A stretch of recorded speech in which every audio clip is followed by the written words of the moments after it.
Qu'obtient-on lorsque l'on mélange un jeu comme Age of Empires avec un MMORPG comme World of Warcraft? Age of Empires Online. Et c'est une bonne réponse. Nous avons un nouveau champion.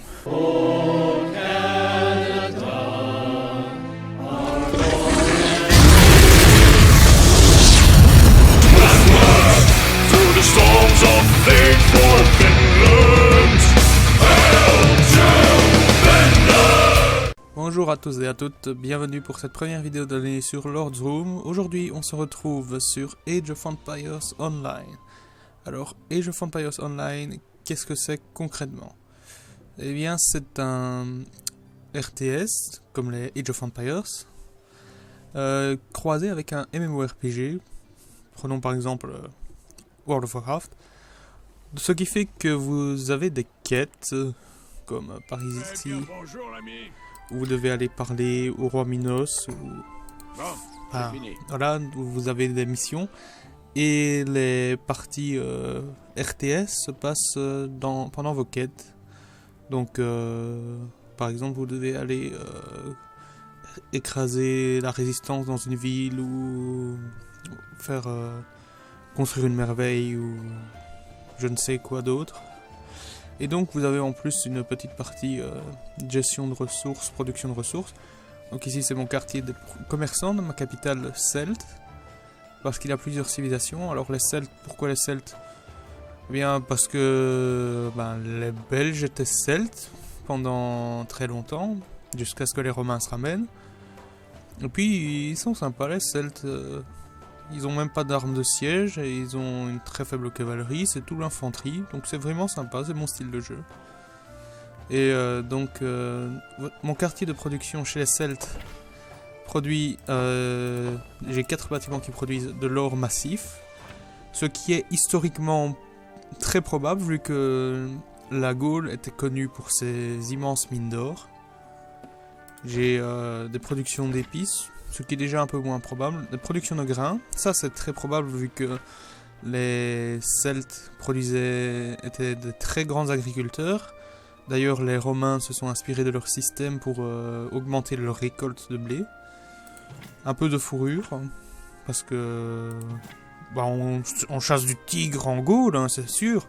Il y avait des tigres dans le nord de la France avant, vous ne saviez pas?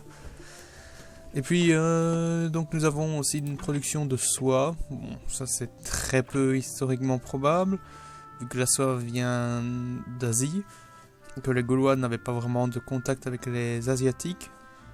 Mais bon, ça rapporte du fric, donc je m'en fous un peu pour ça.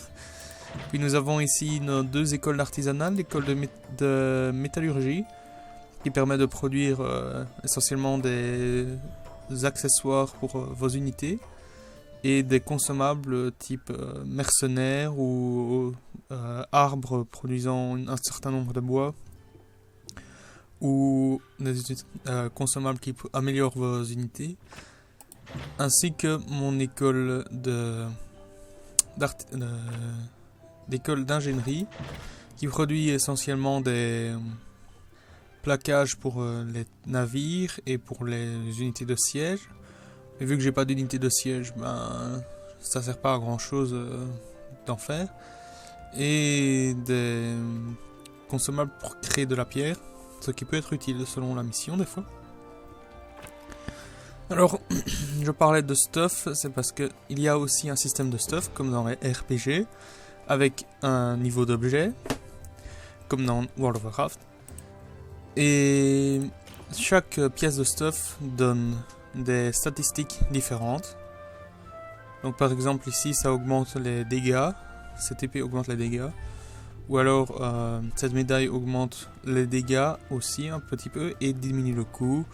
Ces peintures de guerre qui augmentent les dégâts et augmentent le champ de vision. Ou si c'est par exemple pour des villageois, ça augmente le taux de récolte. Et même les vêtements augmentent le taux de récolte. Donc c'est assez pratique. Vous avez aussi bien sûr la transmo. Donc ici j'ai la plupart de mes unités, mes 2 unités principales, donc le lancier et le spadassin à épée longue, qui sont transmo avec le stuff héroïque. De même que les druides Et les augures, eux, portent une arme de magicien. Parce que c'est littéralement des magiciens. Vous verrez en mission si on en a l'occasion. Et donc, bon, après les archers et les écuyers, vu que je les utilise très peu souvent, j'ai mis des armes un peu plus fantaisistes. Et donc, on va commencer par faire quelques missions. Enfin, quelques missions. On va déjà se rendre dans le village de la Vindélicie, qui est une région au nord de ma capitale, où je dois remplir certaines quêtes pour avancer dans le scénario.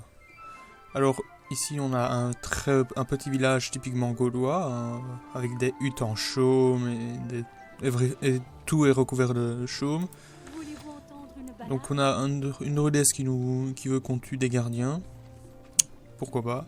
En gros, les gardiens, ce sont en mission. Il y a parfois l'occasion de trouver un trésor qui est gardé par différentes unités. Et les gardiens, ce sont ces unités qu'il faut tuer avant de pouvoir récupérer le trésor. Donc nous allons parler à Drust, qui est visiblement le chef du village. J'espère que ça en vaut la peine. Bienvenue en Vindélicie. Maintenant au travail. Ok, tu te calmes, gros. Donc, les barbares que vous avez chassés de votre terre ont décidé de faire le bazar dans mes bosquets sacrés et les druides ont été assez idiots pour se faire capturer. Bravo les druides. J'ai dit aux barbares que je payerais la rançon, mais c'était une ruse habile. Allez-y à ma place et retrouvez mes imbéciles de druides. Ok, je suis pas ton esclave. C'est juste que j'ai l'occasion d'aller taper sur des barbares que j'ai envie de faire ça. Bon, ça risque d'être assez simple. Donc c'est parti. Ah oui, niveau recommandé 6. Je suis déjà niveau 15. Ça va définitivement être très simple. Ah, je ne décide pas de mes unités. Bon.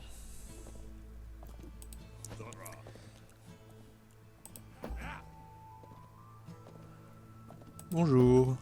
Vous allez mourir.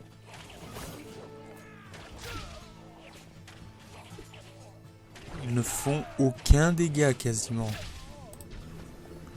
Et j'ai récupéré un druide. Oui, je sais, les druides soignent les unités alliées dans une petite zone et leur octroient un bonus de dégâts. Ils sont également des guerriers compétents. Je le sais, je joue à ce jeu depuis quelques années. Alors, ce jeu officiellement est censé avoir fermé. Parce que Microsoft, ils s'en foutent de leurs joueurs, littéralement. Mais il y a un projet appelé Projet Céleste, je mettrai le lien dans la description, qui est en train de ressusciter le jeu. Ce qui me plaît franchement parce que ce jeu, c'était un de mes jeux favoris quand il était encore en ligne, donc jusqu'en 2014. Ou c'était jusqu'en 2011 ? Non, c'était jusqu'en 2014. Il est sorti en 2011 et c'était jusqu'en 2014.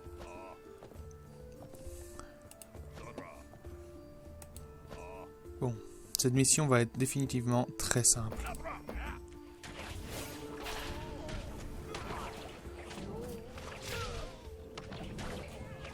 Surtout que les druides augmentent le dégât que vos unités font quand ils les heal.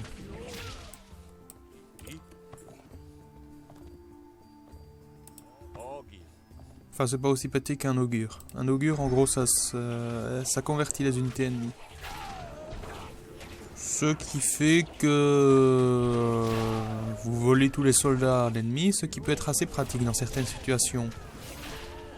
Par exemple, s'il y a une armée d'éléphants de guerre. Parce que vous volez juste les éléphants de guerre de l'ennemi et vous avez gagné la partie littéralement. Parce que des éléphants de guerre, c'est assez pété. Enfin bon, il n'y a pas d'éléphants chez les Celtes. C'est les Égyptiens qui ont des éléphants. Je suis curieux à propos de ce couloir. Ah. Je suis déçu. Donc,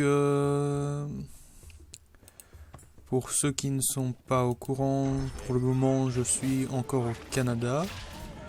C'est un pays assez sympa, hein. Sauf que la région où je suis, à mon avis, ils ont oublié de commander la neige. Parce que partout dans la province où je suis, ils ont eu au minimum 10 à 20 cm de neige et Où je suis, on a eu tout de suite 5 cm. C'est limite, il y en a eu plus en Belgique. Génial. Enfin bon, mis à part le fait qu'il n'y a pas beaucoup de neige et qu'il faut avoir 19 ans pour pouvoir boire, le Canada c'est un pays sympa.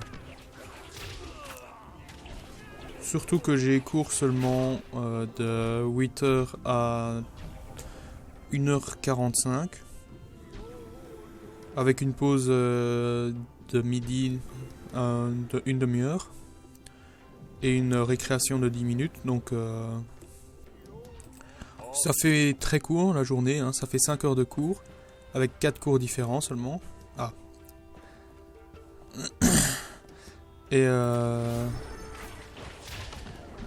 les cours en plus sont très faciles. C'est du genre en cours de biologie. Ce que j'étudiais, c'était ce que j'ai étudié les 3 dernières années. C'est motivant. Donc par contre, un truc qui est différent par rapport à la Belgique, c'est que le Canada, ça fonctionne par semestre. Donc pour le premier semestre, les 5 premiers mois que j'étais ici, j'avais comme cours biologie, sociologie, design et art visuel. Et... oh merde, j'ai perdu Android. Et donc après les examens en janvier, j'ai changé de cours. Maintenant j'ai cours d'anglais. Mais c'est pas anglais apprendre Where is Brian? Non, c'est plutôt anglais apprendre du Shakespeare ou quelque chose d'autre. Et j'ai cours de l'histoire canadienne, ce qui est assez intéressant parce qu'on apprend des trucs par exemple sur les natifs, là pour le moment on est en train d'apprendre les différentes théories sur comment les Amériques ont été peuplées, ce qui est assez intéressant parce que j'étais persuadé que c'était uniquement par le détroit de Bering. Mais en fait, il y a plusieurs théories qui ont chacune des preuves pour elles. Donc, c'est plus complexe que ça, en fait. Oh. Ils ont quoi? Un chef de guerre. Et j'ai perdu un de mes spadassins.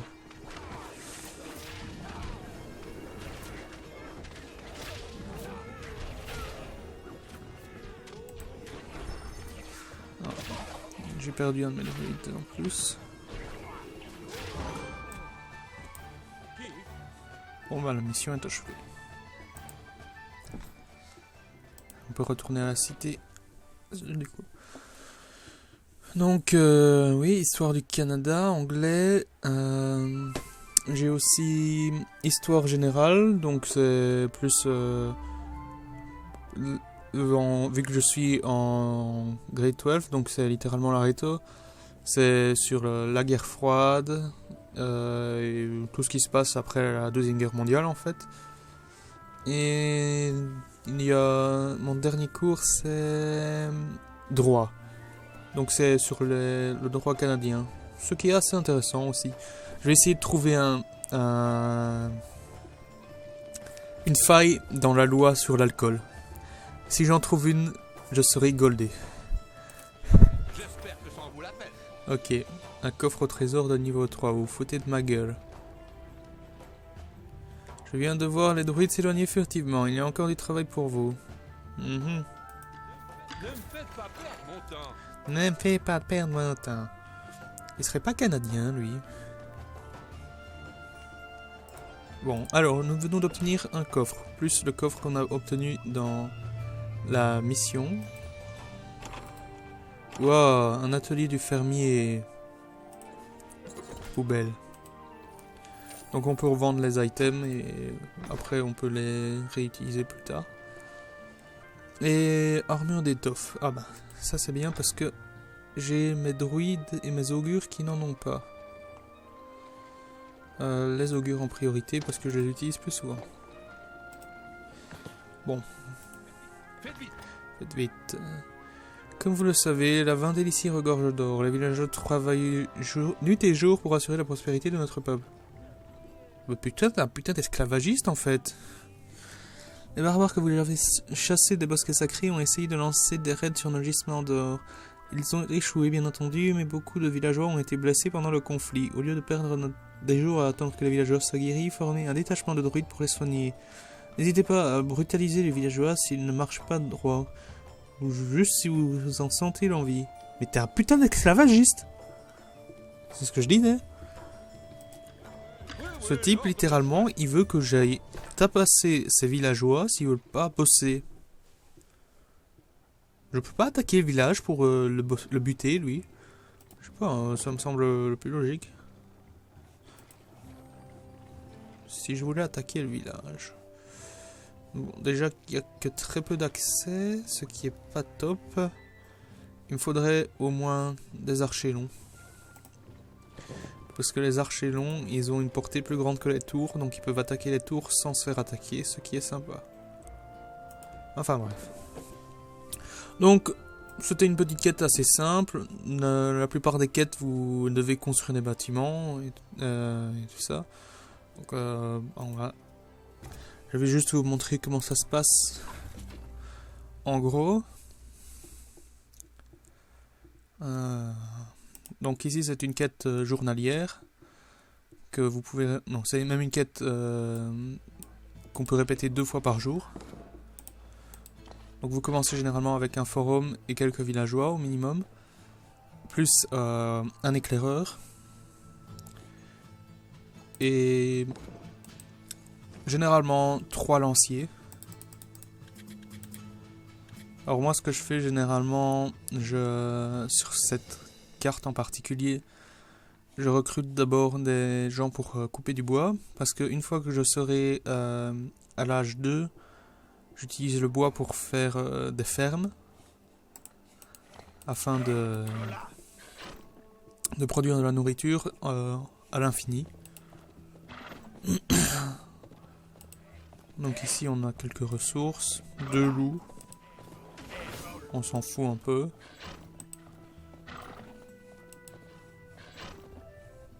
Et ici, normalement, il y a la base ennemie.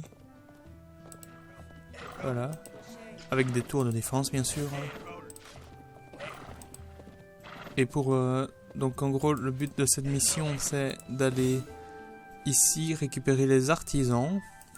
Donc vous pouvez soit passer par un couloir qui se situe ici, soit un couloir qui se situe plus ou moins ici, soit traverser complètement la base ennemie avec le forum qui est ici.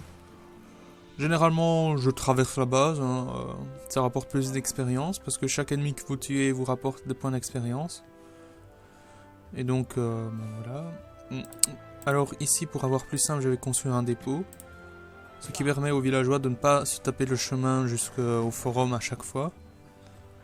Et en plus ça me débloquera des recherches particulières qui me permettront de débloquer, enfin de récolter de la nourriture plus facilement.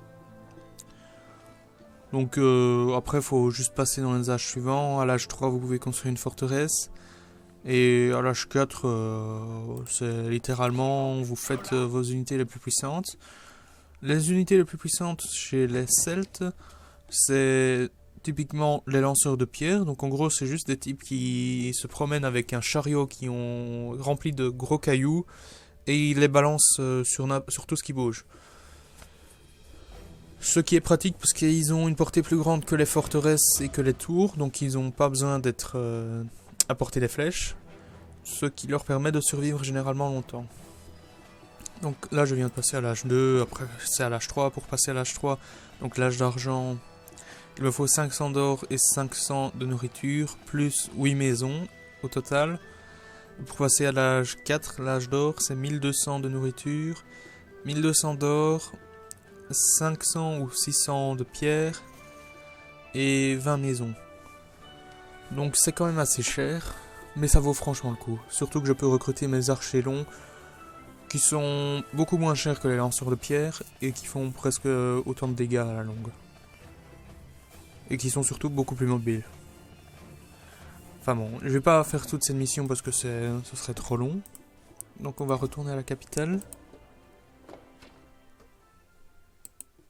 Donc ma capitale, je l'ai appelée Lord Henge parce que Stonehenge c'était celte et voilà quoi. Et que j'ai littéralement... non, je l'ai plus maintenant. Il y avait un petit entrepôt que j'avais, il s'appelait Stockhenge. Ici j'ai Versinger Stockage. Donc c'est des jeux de mots assez pourris généralement. Par exemple, est-ce que je les ai encore ici? Ça doit être dans les plans de bâtiment. Non, les plans de bâtiment. Non, je l'ai plus. J'avais un entrepôt, je crois, qui s'appelait Ramastaba ou quelque chose dans le style. J'en ai quelques-uns. Je vais vous montrer mes autres capitales. Donc j'ai 2 autres capitales principales. Pour y accéder, il faut que je me déconnecte. Donc j'ai Memphis, ma capitale égyptienne.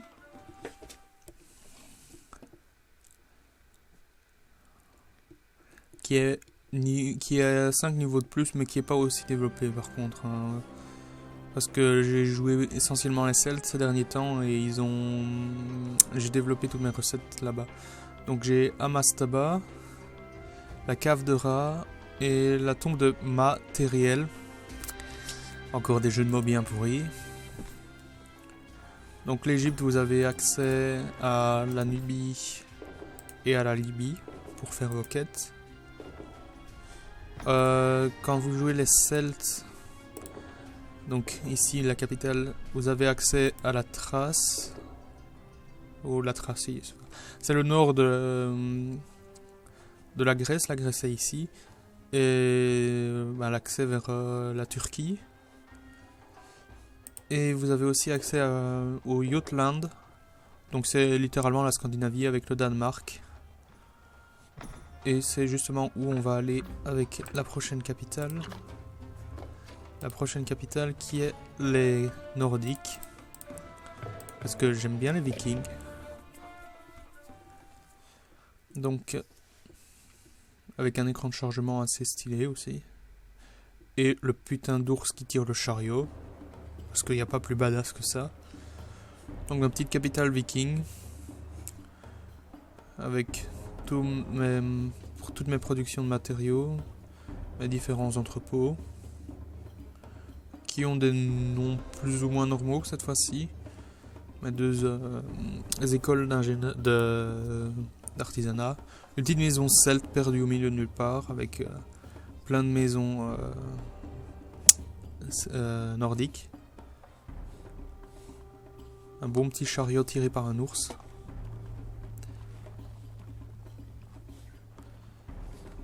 Un petit drakkar qui garde la zone.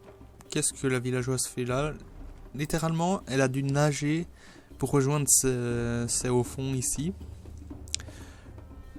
Ce qui est un peu incompréhensible.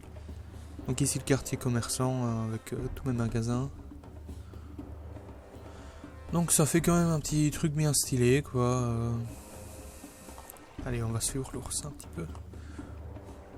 Donc voilà. Donc j'espère que vous aurez apprécié cette vidéo pour vous montrer ce jeu qui est Age of Empires Online. Donc si vous avez apprécié, n'hésitez pas à y jouer. Franchement c'est un jeu sympa, en plus c'est gratuit. Je mettrai le lien dans la description pour accéder au projet Céleste qui est en train de ressusciter le jeu. Donc si vous avez apprécié, n'hésitez pas non plus à me l'indiquer par un commentaire ou par un like, à partager la vidéo. Si vous êtes nouveau sur la chaîne, n'hésitez pas à vous abonner. Et je vais essayer de recommencer à faire des vidéos un peu plus régulièrement, sachant que je n'ai pas énormément de devoirs et que l'école c'est très court, ça devrait être beaucoup plus simple. Donc normalement, il devrait y avoir de nouveau des vidéos sur la chaîne d'ici peu. Sur ce, moi je vous dis, portez-vous bien et sayonara.